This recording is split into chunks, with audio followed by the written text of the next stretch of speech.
సంక్రాంతికి box office ని Sheikh చేస్తానంటూ game changer ముందుకొస్తుంటే అసలు సిసలు పోటీ తనతోనే అంటూ డాకు మహారాజ్ కాలు దూవుతున్నాడు.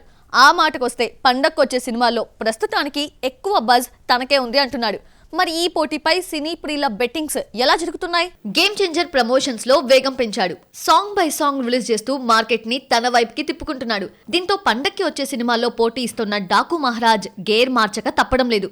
జనవరి 2న ఈ సినిమా ప్రీ రిలీజ్ ఈవెంట్ ని హైదరాబాద్ లో నిర్వహిస్తున్నారు.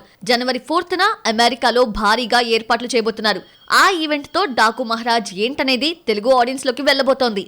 డైరెక్టర్ బాబీ డాకు మహారాజ్ లో బాలయ్యను హాలీవుడ్ తరహా జాన్ విక్ లెవెల్లో చూపిస్తున్నా అంటున్నాడు. అలాగే యుఎస్ లో జనవరి 4న జరిగే ఈవెంట్ లోనూ ఓ సాంగ్ ని రిలీజ్ చేయబోతున్నారు.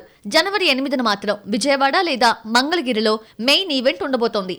ఇక్కడే ట్రైలర్ రిలీజ్ చేసి సినిమాకి మంచి హీట్ పెంచాలని చూస్తున్నారు. పొంగల్ బరిలో ప్రధాన పోటీ గేమ్ చేంజర్ డాకు మహారాజ్ మధ్యనే ఉండబోతోంది. సంక్రాంతి సీజన్ ఈ ఇద్దరు హీరోస్ కి సెంటిమెంట్ గా కలిసొస్తుంది కాబట్టి వీరిలో ఎవరికి ఎక్కువ విజయావకాశాలు ఉన్నాయి అనే దానిపై ఫ్యాన్స్ బెట్టింగ్స్ చేసుకోవడం ఖాయంగా కనిపిస్తోంది.